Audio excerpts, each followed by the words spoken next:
Bonjour à tous et bienvenue dans ce deuxième numéro consacré à notre Bibliocinéthèque, nouvelle rubrique interactive que vous pouvez découvrir régulièrement. Aujourd'hui, je vous propose un tout autre style, une bande dessinée consacrée au 7e art, avec comme figure emblématique Charlie Chaplin.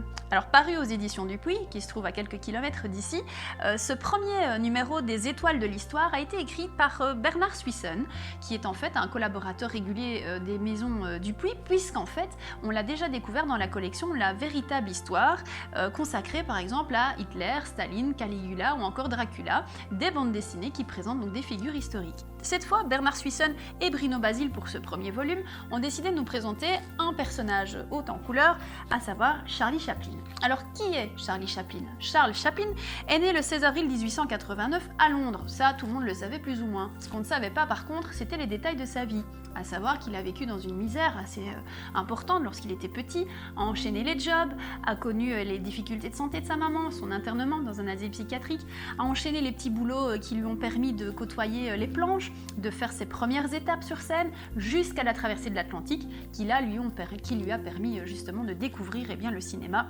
et de créer ce personnage emblématique donc qu'est Charlot. Chapeau melon, moustache, vêtements amples, tout le monde le reconnaît. Vous regardez, on a ici donc toute une série de petits dessins qui nous permettent de comprendre la vie de Charlie Chaplin de façon illustrée. Une sorte de Wikipédia si vous voulez en forme de bande dessinée. C'est peut-être le seul bémol que je pourrais apporter à cette collection, c'est que les étapes s'enchaînent sans réel liant, mais c'est difficile quand on doit couvrir à peu près 70 années de la vie d'un personnage. Alors il faut savoir que justement, à travers ces pages, on va découvrir, donc, comme je vous l'ai dit, l'ascension de Charlot, mais aussi le fait qu'il a été vivement critiqué dans les années 50, il a même connu l'exil, il a dû quitter les États-Unis pour l'Europe, puisqu'il était taxé de communiste.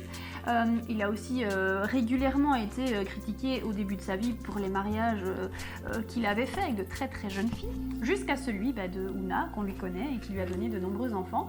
Oona qui a peut-être apporté pour la première fois dans sa vie une certaine stabilité. Alors Charlie Chaplin, c'est 80 films à peu près, Charlot qui en a tourné une soixantaine, une histoire qui se terminera finalement en 1977 avec la mort de ce personnage, qui a heureusement pour lui été reconnu à sa juste valeur dans les dernières années de sa vie.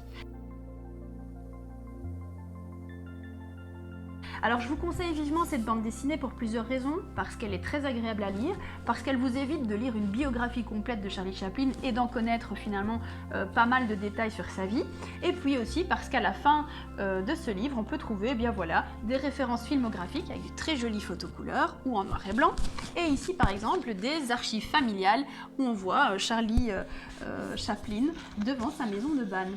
Une bande dessinée préfacée par Claude Lelouch, un personnage qu'on aime beaucoup, et qui la préface parce qu'il a déjà un petit lien avec Bernard Suisson. Ils avaient collaboré sur une biographie consacrée à Victor Hugo et où Claude Lelouch avait écrit la 4e de couverture.